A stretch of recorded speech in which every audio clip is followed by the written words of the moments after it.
glad you're here to listen to wonderful program coming to you. And please don't forget to subscribe or give us thumbs up. Thank you for watching. Hello, welcome to KJTV, Dr. Nimo and Ben Muko. You're welcome. Thank How are you. you doing? We are doing well, and you? Thank you so much. It's been a while. Yeah, We are now in winter. I know. I know a lot of snow and rain. Yes. Okay. Yeah, I know it has been a long time, but so we are talking about the Kenyan politics, about how the Kenyan voter is thinking has changed, and and I wanted to base first on the most recent by-election, and what are your candid observation about as the Kenyan voters changed the way he's thinking about voting? Dr. Ndim. So much again to have invited me to the show. The most recent by-elections in Kenya were really spread out in a very diverse way, because they were from the west to the east, from the north to the south, from the Rexos to the coast, meaning they were really spread out throughout the country, and especially following so soon after the death of one of the most prominent Kenyan politicians who has been driving the politics of Kenya for many years, for almost 40 years. His departure was really an opening for other politicians to fill in the void. So the by-elections can be dissected from a perspective of a void that was left by one of the most prominent Kenyans, and also as a prelude to, or a precursor to, the upcoming elections in the 2027, and also a test to what is now calling itself the united opposition, yet not so united. So we can look at it from that four perspectives, that it was spread out, yes, entirely.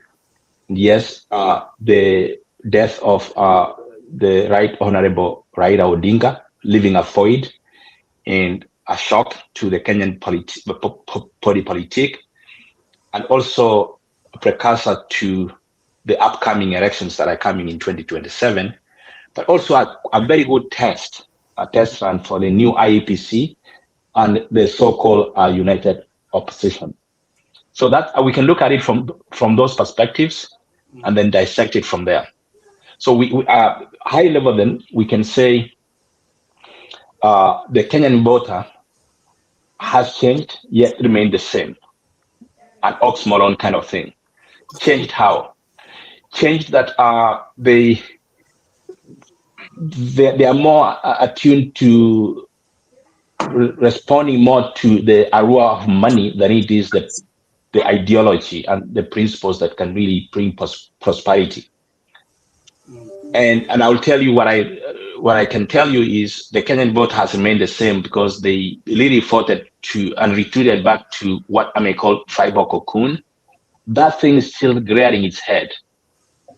In that the outcome of those elections can tell you that Kenyans are still the same people, and they'll vote in what they think is one of their own.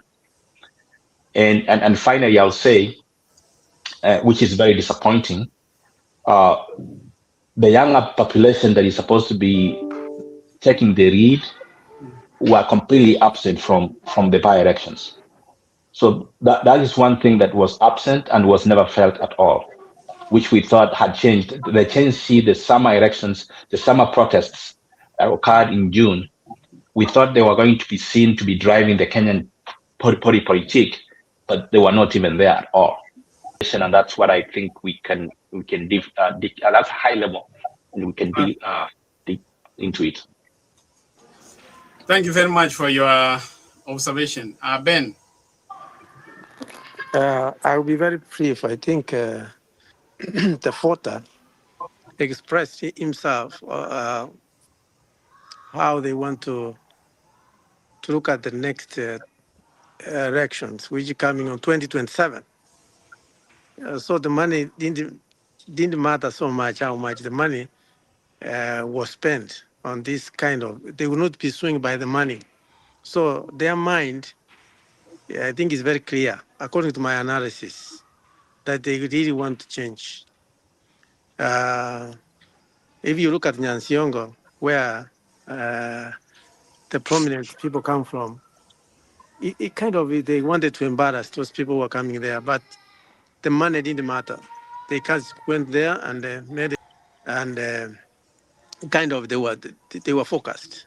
So what are we expecting is that there's change coming. Okay. Abel, welcome to the studio. You came a bit late. We are talking about whether the Kenyan voter, based on the by-election, whether has changed in any way. Now, I don't know whether I'm clear. Yeah, you are clear. Thank you. Now, from what we saw at Mbeere North, or maybe from the entire by-elections that we've had in the country, I can say the Kenyan voter is the same. There's no big change that so far we've seen when it comes to the voting, decision-making at the ballot. Because when you look at the factors that determined whom they were voting for, basically are the same ones that we saw in 2022 plus also 2017. Just to be very detailed, when I look at what happened at Mbeere North, probably Kenyans are yet to come to these terms that they need a leader who can basically change, or maybe they need to make a change in the type of elect. If you look at, for instance, at Mbeere, as I said, the person who was at the ballot, he had so many issues that were surrounding him. People are saying he had corruption cases that were supposed to be looked at. People are saying people did not even know his real name. He's connected to some bad things before. But still, people decided to choose him. He got a number of votes that you could not believe. So I think the voter is still the same. So are we expecting anything to change for 2027 if the voter has not changed? Now, what will make the voter change? In 2027, there's no big change that we need to expect. The only change maybe I can see will be at the ballot is the number of votes probably that will be brought in by the youth. But statistically, when you look at the voter turnout in all the by-elections, even the turnout in 2027, it's already changed. It will go down significantly. So precisely, I can just be able to say that the tribal thinking that we've been having ever since, it will play around in 2027. That is the nature of the Kenyan politics as per now. But going forward, probably people can change based on the leadership that we'll be having and also based on the generations that will be coming. Now, I would like you to see this. This is an election in Malava. And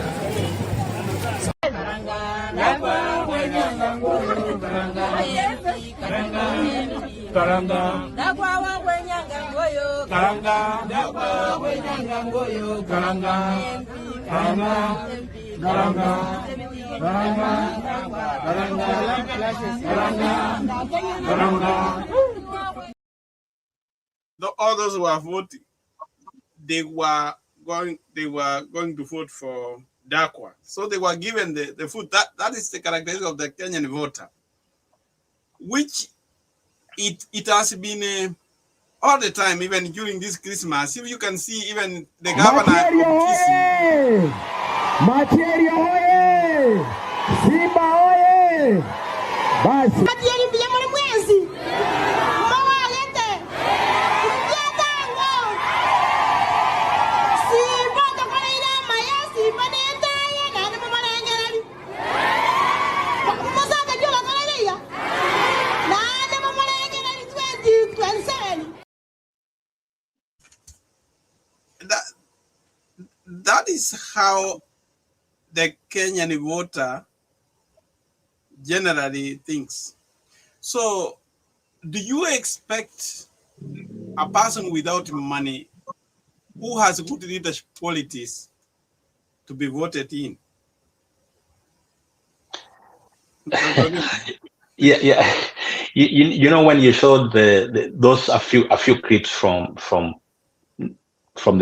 prior elections, in especially the Marava one, it's so lovable and really sometimes can bring somebody to tears, because our people are so much desperate that they can sell their soul for a song.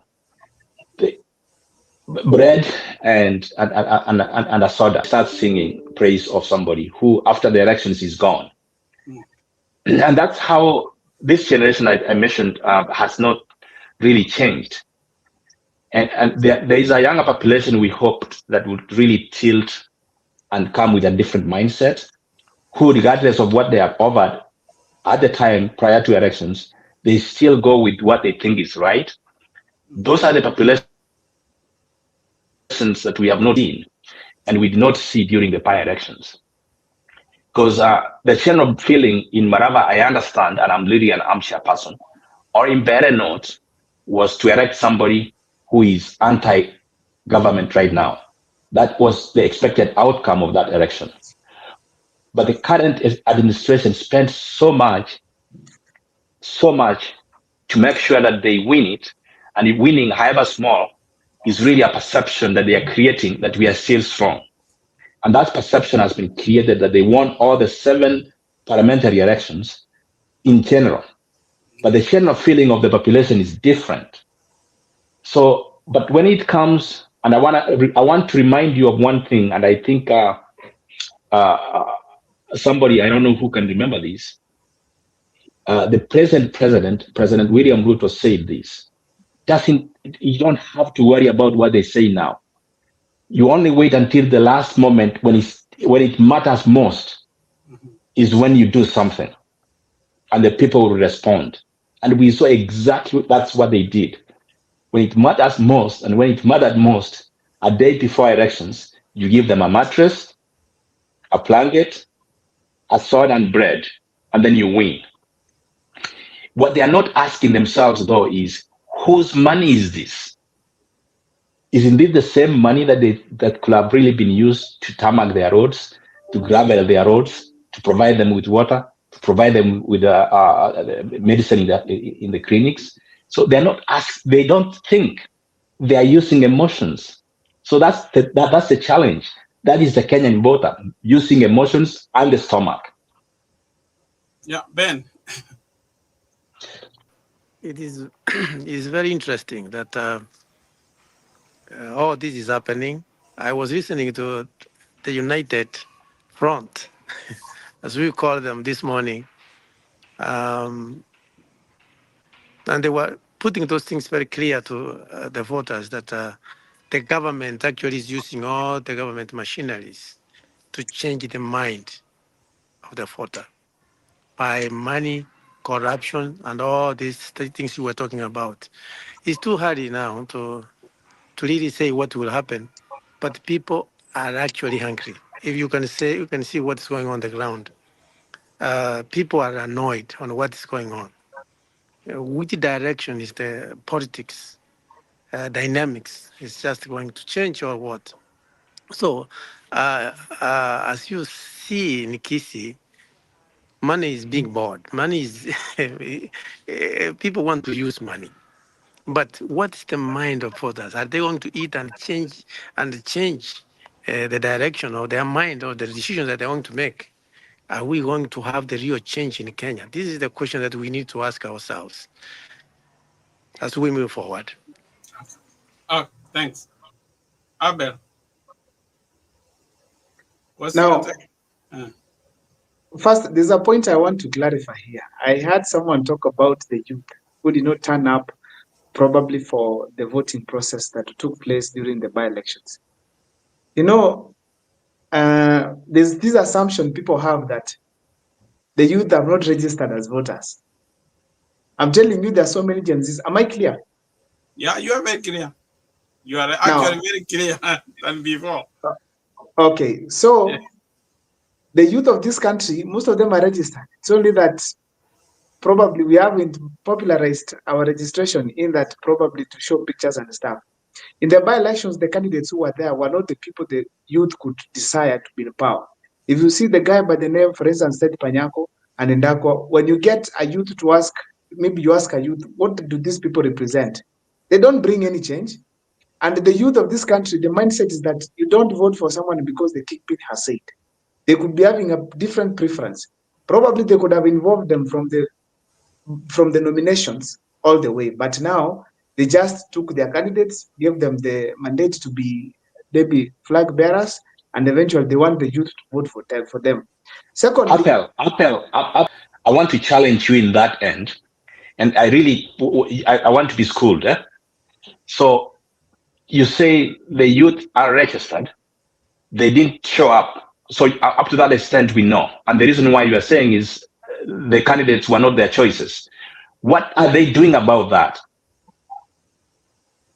now I will answer you that. So as I make my second point, then I come to you so that I don't forget. Also, another thing you need to know is that the period of the by-election that we had, the youth, most of them, respective regions. Like now, some of them are in campus, some of them in school, so many responsibilities here and there. And it was not easy for them to get to those places to vote. Apart from that, you could see the type of environment that was there, chaotic, right, left, and center. Some of them could fear for their life because of probably some of the things that they do in school and even at their places of work. So when I come to your point, what are we doing about that?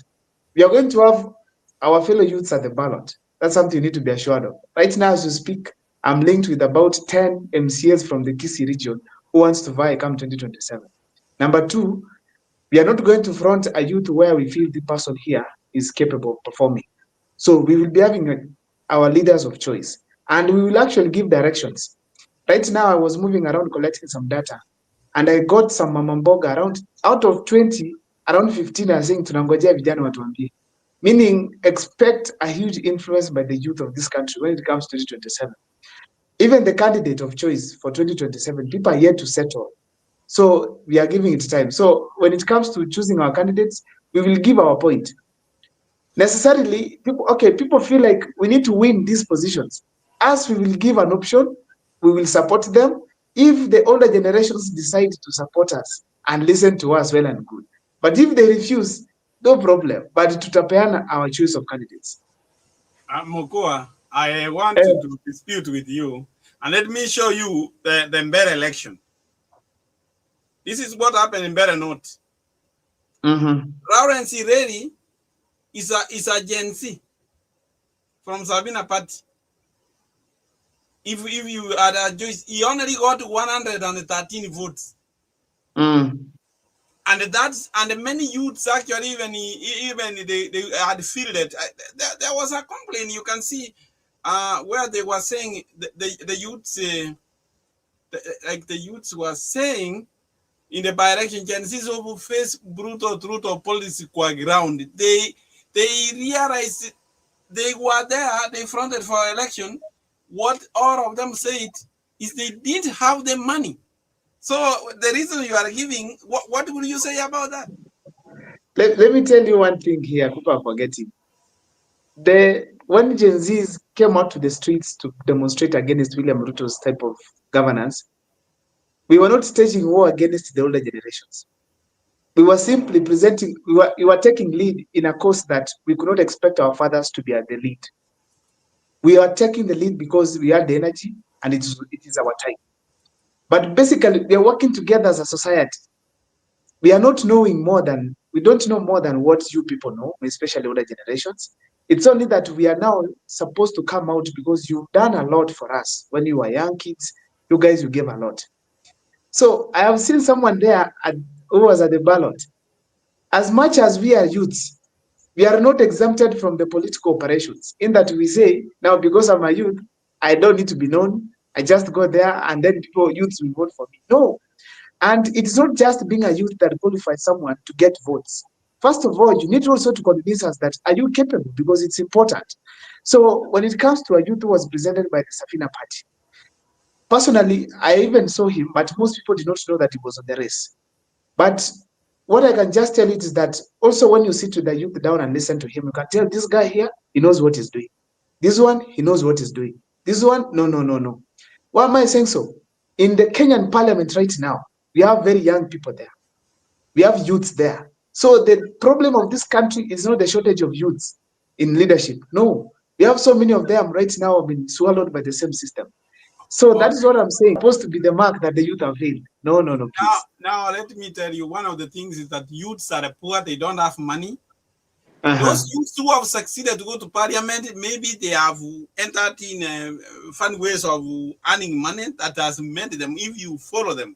So the thing in Kenya is that you have to be rich no matter what you do, even if you become a highway robber and you rob people, you get the money and then you go to parliament. Then you go to be a good leader. When you go there, if you want to get the Damascus moment, and then you converse fast. Because the same person you are saying he was declining, he had only 20,000.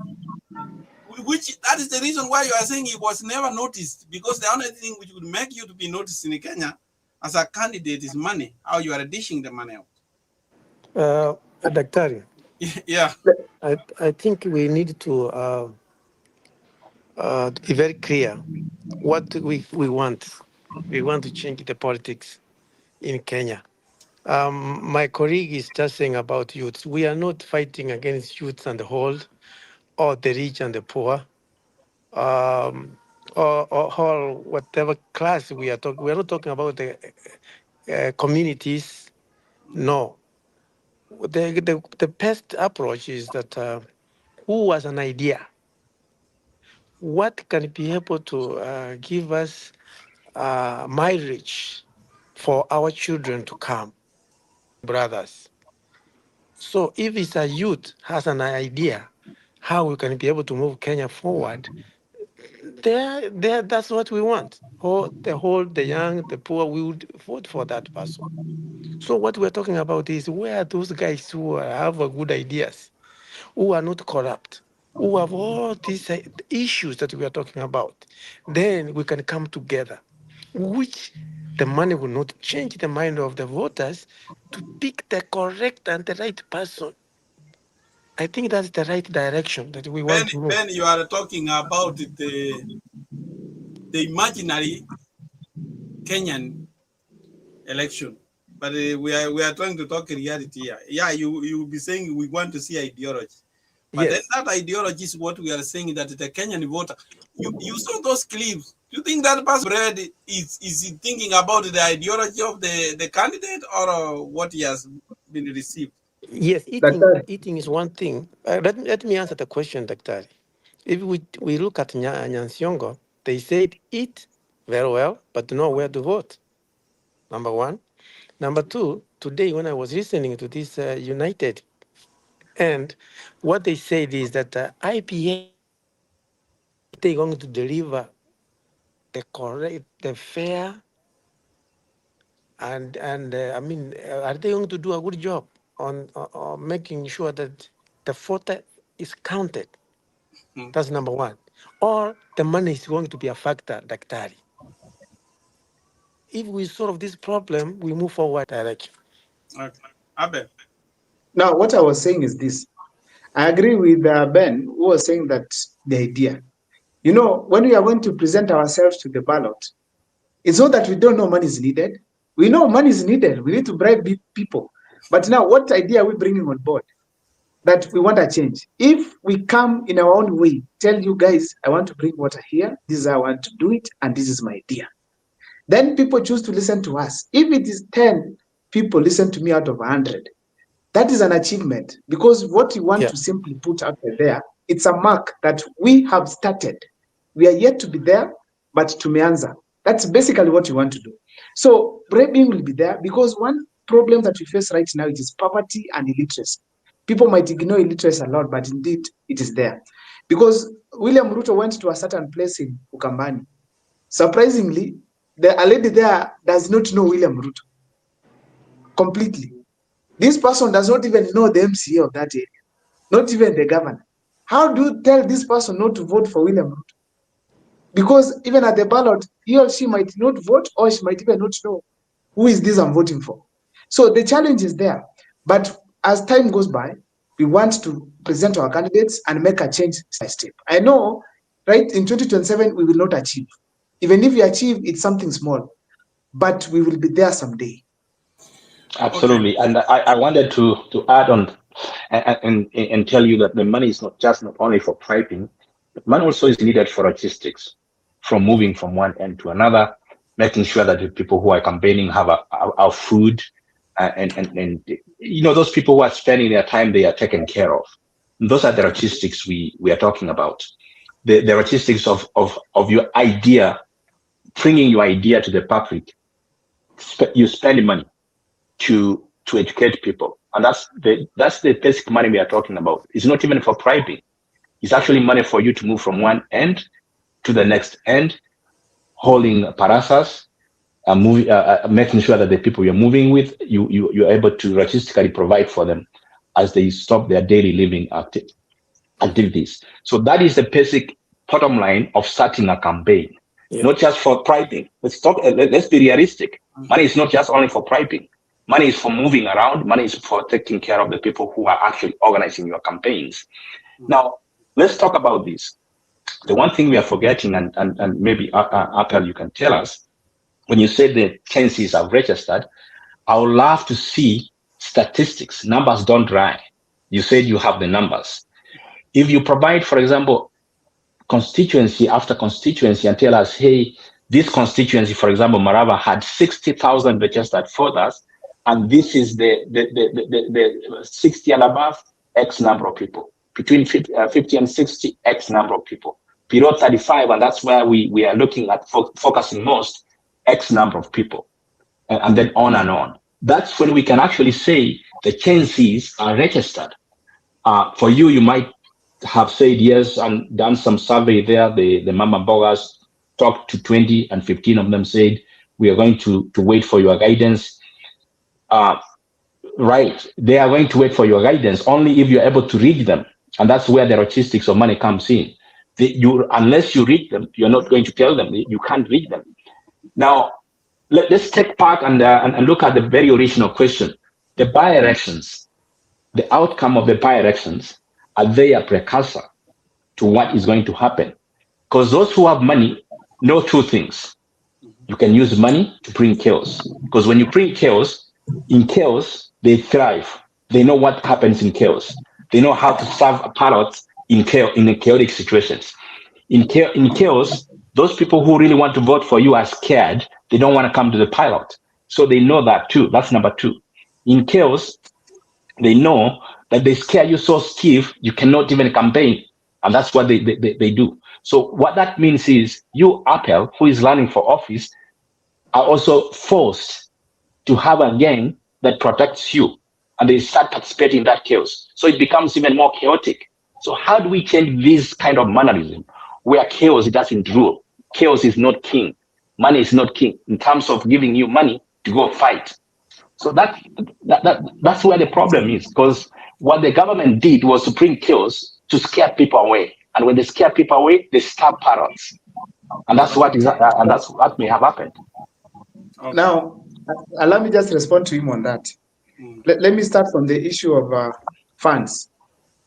As the ideology that you have as youths, if you have an idea and you present to us that you can be able to lead well, take this country or maybe the region you want to lead to a better stage, what we do is that we incorporate other people. People will conduct fundraisings. People will be asked to support the candidate so that at least they can be able to move around. Those logistics we cannot evade. The regions that we run, even if it's an MCA, they are huge. We might need this kind of support. That one, it is there. Second, when it comes to the issue of goons, let me say maybe the challenges we face on ground where we have people attacking us. We have faced the worst. Bullets at the streets of Nairobi, where the police are literally, a police officer is somewhere aiming a gun at you and they shoot. Not that it's a joke. So we have seen the worst. But what we want to embrace, it is not an issue of retaliation. We just want to do one simple thing, exposing. We want to use our technology very well. If someone has engaged in a certain particular, let me say, a police officer engaging in a particular activity that is illegal, we just take our photos, expose this person, and probably allow the law to take its course. Because we are thinking of also at least believing in our systems. Now, in scenarios where we believe our lives are in danger, we are going to do our best to ensure that we also have intelligences that are going to ensure that we also safe for those who are going to get into the fields. In a nutshell, the terrain, it is not good. But nevertheless, we are going to get there. Tutajaribu. Now, Okay. we don't want to be so unique, like we want to assume everything, but we will have our own mechanisms at that time to ensure at least we don't get hurt, or maybe we don't inconvenience our campaigns. Okay. I want to go to my next question, and this one now, Raila is not on the ballot because let's say, as Dr. Ndimu said, Raila has influenced the election of Kenya for many years. Election of Kenya, the way it has gone, and if you can see the voting pattern, even that is 2022 election, the blue that was Azimio where Raila led in the polls, and the yellow one is where Ruto led. So he has really, he has influenced the election of Kenya. That is the pattern about constituencies, how they voted between Azimio in Kenya. So now that Raila is not there, ODM is in shatters, and how are you going to see the shifting change of voting pattern without Raila on the ballot? What's your take? More especially from Mount Kenya, which is a huge voting bloc, and the rest of the country.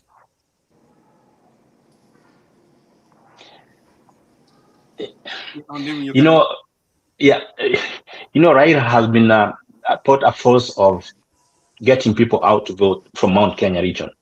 When they hear it's right on the ballot, they really go out and vote. They really go out and vote against. That's what I mean. Because for whatever reason, they had this right of vote to an extent where they can go and vote anybody but Raila. And therefore, that was a get out to vote strategy for the Mount Kenya region. That if you don't vote, Raila is going to win. And they know what that meant. It was a coded language, which somehow worked for many, many years. Without him being in the ballot, we are going to see a huge shift in the voting patterns in the Rift Valley, in the mountain. That focus is not going to be there anymore. And therefore, there are people who are going to ask, is Raila on the ballot? No. Then who is on the ballot? They perhaps may not go and vote. So also from the Lake region, that will happen because he will not be there for him to influence them to come to the ballot. So for the first time, we are going to see a Raila absent, making people to vote freely and voting people they have so wanted before. So that's going to be a very positive, especially from the Lake. Raila has been voting, getting people in, even without people wanting those people, they still win. So this time round, you saw what happened in the most recent by-election in Kapsul. Is it Kapsul? It was a neck to neck. Previously, if you have a ticket for ODM, it's as good as going to Parliament. But it wasn't so in this by-election. So that was a warning shot that those who are in Parliament today, an ODM ticket is not a ticket to Parliament. It's going to be a tough fight. That's one thing that we saw. It's a good observation. Ben, yeah, that's a good question. But my take is the next election, it will be Gen Zs against the government. That's number one. So what will happen is the government has realized that he has that to be successful is to recruit more people, which is very hard for him to do, the government himself. So what has he done? To make sure the people from outside the country come in and be registered. He's working so hard to hurt the numbers of voters. How can he steal? How can he be able to have these chances accounted, to counter them? So, a young man here, what my advice is, the youths must register their voting so that they can be able to succeed. And then number three, Daktari, which is a big factor, is IPC. So the youths in courts must guard their voters, the voting. If we can be able to do that, then there's change. Daktari, you are right that Raila has been very, very, very fun. We can say that he has been in the voting in Kenya to change all the directions. Is that a fact? Let him rest in peace. This round is the government against chances. Okay, good. Abel, wanted to say something? Yeah, am I clear? Yeah. Okay, what I can simply say, first of all, in relation to what you've asked and what Dr. Ndimo asked about registration of the youth are well registered. When the statistics will come out later on, you'll check. Right now, the registration across the country is not up as such. But if you check, like in just an example, in Strathmore Multimedia University, IBC officers were there recently and they registered a huge number of voters. So the youths are registering. They reach a time we will do our own campaigns for registration. And we are preparing for that. Now, in fact, when it comes to the issues to do with Raila Amolo Odinga will be felt in regions where he extended his hand, like now the coastal region and probably in Western Kenya, which will have their own parties. But in Luo Nyanza is where the battle is now. If the ODM loses seats in these other regions, it's okay. But Luo Nyanza is where the battle is. They only have one decision to make, which will turn around everything. First, detach themselves from William Ruto, and then organize themselves as a house. If they don't, whoever will come out first, especially Babu Wino, he'll be able to influence the voting seriously in the Luo Nyanza. So right now in 2027, it will not be Raila effect as such, but it will be the leader in charge at that particular point. If they will not have a single leader to lead the ODM party, right now they don't have. Uburu is not their leader. It's just bestowed there because of their logistical issues. The fact remains that once they have their own leader, that is the person going to determine how things are going to work. So I feel strongly that if they settle on Babu Wino, they will have a huge support ODM from that particular region in Luo Nyanza. It might not extend to other regions because of other parties, but so long as they bestow someone the people want, they'll be done. So right now, as they stand, I feel strongly that they are not okay because they're yet to make a decision as the leadership that the leader who can be able to lead the Luo people or the ODM party must be the people, the person that the people prefer. When it comes to the by-elections they had, they won places like Magarini and Kasipul. When we talk about Kasipul, the margin was quite significant, but the fact remains that in Kasipul, things were not smooth. Goons were all over, threats were here and there. People were even scared to come out and vote. But if things are done under room temperature, the Luo people will elect very good leaders. Very good leaders. There might be no DM party through a nomination or other parties. But the fact is, so long as they have good leadership, conduct proper nominations, ODM will survive. Okay. Thank you. Thank you. I want to respond. No. Wait, Ben. Do you think with Raila out, and this is what we saw from Mbele, it's like hii kitu mnaita mlima, the Mount Kenya region is going to be a swing region now, because right now we are seeing like we are being divided to west and east. In coming 2027, Kindiki will be the running mate of Ruto, and he is likely to carry the eastern part of the mountain, and Gachagua will carry the western part of the mountain. Is that, do you have any different opinion other than that? Is of what is likely to happen in the mountain, and there will be no that one Murima at all? Abel. Now, the Mount Kenya region, what I can assure you is that the majority will go. There is one problem that Kithure Kindiki has. People are saying he's dancing on his brother's grave. He benefited from the fall of their own. That scenario, I was actually surprised when I was doing my own statistics here and there. I noticed iko kwa ground.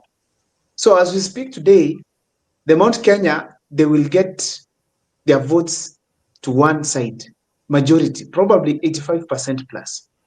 That is not just influenced by Raila's absence or not. It's their nature. This is a very civilized region which knows that their unity is their strength. Secondly, Rigathi Gachagua right now, we agree across board that his popularity has gone down significantly. As that happens, there is one thing that is now being depended on. I mean, two things. One, it is the voice of Uhuru Kenyatta. We are expecting the decision that is going to make, they are going to influence significantly on the voting patterns in Mount Kenya. That's one. Number two, we're having the rise of someone like Ndindi Nyoro. Ndindi Nyoro is rising gradually, which is a threat to even the Gachagua himself. He's seeing that. So when I mention Uhuru Kenyatta, I mean, the moment he comes and probably he holds a hand of a person from Mount Kenya in support of what he's saying, or maybe in terms of leading the mountain, I have strong conviction that is going to direct how people are going to vote. So if there's a region someone should not be worried about, it is the Mount Kenya region. And Mbeere North is not a reason for me to fear at all. I feel Mbeere North had its own factors that determined the voting patterns, which are very okay. If you want to see Mount Kenya is going to vote to one direction, let's wait if there will be what you call an MCA seat, or maybe by-election at Mbeere North, where the two guys had quit. If the by-election will be there, you will see the voting. There'll be no clan. It will be a one-term versus two-term, because majorly you find it's the same clan that's going to vote for our leader. That is where the impact is. The same thing like now in Kisii and Nyamira. When Matiang'i won those particular positions, that means Matiang'i is in charge. But if it could have been an MP seat, he could have lost or won at that point. Because in Kisii also we have clanism. But when it comes to an MCA, that's a small niche that speaks what the ground is saying. So I feel the Mount Kenya is going to be united. Ben. Yeah, I wanted to answer about voting registration first before I answer your question. But let me answer your question first.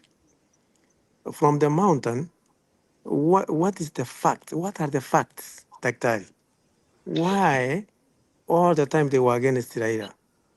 If you can agree with me, since 1962, the mountain is one of the areas that we have the rich people, Mr. Mukua. The people who matter, people who are afraid of their materialistic or the money being protected. That's why they fought the way they fought all the time. Who's going to guard our interests? So now they're looking at, because now Uhuru kind of told them, the person who is right here is Raila, they didn't believe him. Ruto is not safeguarding their interests. Daktari, now they're looking for somebody who's going to guard their interests. Who's going to be a person who's going to help them continue with their business? That is the big factor here. And that has been a pattern. The time of Raila, the time of Kebaki, the time of Omoi. You know, Moi had a big problem with the mountain. Why? Because they really didn't trust Moi that can be able to protect their interest of finances. So they must have somebody that they could trust with their interests. So it is your opinion that they would vote as a bloc still? As a bloc. They will not be divided? The problem of Gachagua, they will not be divided. What will happen is they will come out together and say, who's going to safeguard our interest? They will, as a block, and that's it. Now, 14, registration. Yeah, summarize. Our time is fast going, please. Yeah, the facts are youths are not registering the way it's supposed to be. Actually, I was listening to some leaders who were saying that they have some hiccups. They are not allowed to register as they should. That's a fact from all the counties. As Ondimu said, we need to see the data. They are not being registered. If there's an area that they think that is not going to be for the government or for the government, they will not allow it. So that's a big problem that we have, registration. Okay, Dr. Nim. Yeah, the mountain question. I think we have a president who is very shrewd. He's very smart. He understands politics. He was a student of both Moi and Kibaki and then Uhuru. So he has, over the years, seen how they have handled the mountain.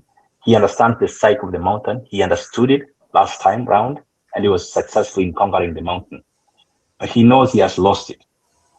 Now, knowing that he has lost it, he's going to do everything he can and do exactly what Moi did in the year 1992, when he brought two strong candidates from the mountain, sponsored Matiba. Whoever knew that, he sponsored Matiba, funded his campaign, and then they divided the vote, and then he won. He's trying to use that strategy again, and that's the strategy that he will love to use, and he will spend all the money to make that strategy work, because he knows if the mountain, like Appel said, unites and swings one way, then he has lost it. And he knows that. And he was not going to allow that to happen. He's going to spend all his money and not his money, of course, the money, you know where he gets it from, to make sure that the mountain doesn't swing one way. Because the only time Moi won is when the mountain was swinging both ways. And that's how Moi used to win. Now that he knows that, he's going to make sure that there are two centers of power. And the one thing is, he's going to make sure the Gashawa and the Kenyatta family will not unite, because he would love to see that fight continuing. And most importantly, he knows that the people of Kenya are not ready for another man from the mountain. He's going to make sure that he's going to be in the mountain man again in the parliament. That's what he's going to do. So that's the strategy. So your question whether the East and the West are going to be realistic, like Apple said, they usually go one way. They learn their lessons. Even when Uhuru told them vote this way, 76% of them went one way, meaning that a good chunk of them went one way. So their unity is their strength. Hopefully, they will still stick with it. If they stick with it, then they will topple the current regime. If they don't, then we are out high and dry. Okay. Thank you, gentlemen. I think our time is gone. Unless you have something burning, we stop here for today. Mokua, thank you very much for your time. Ben and Ndimu, I know you have different schedules. Thank you for coming to the show, and I hope to see you again another time.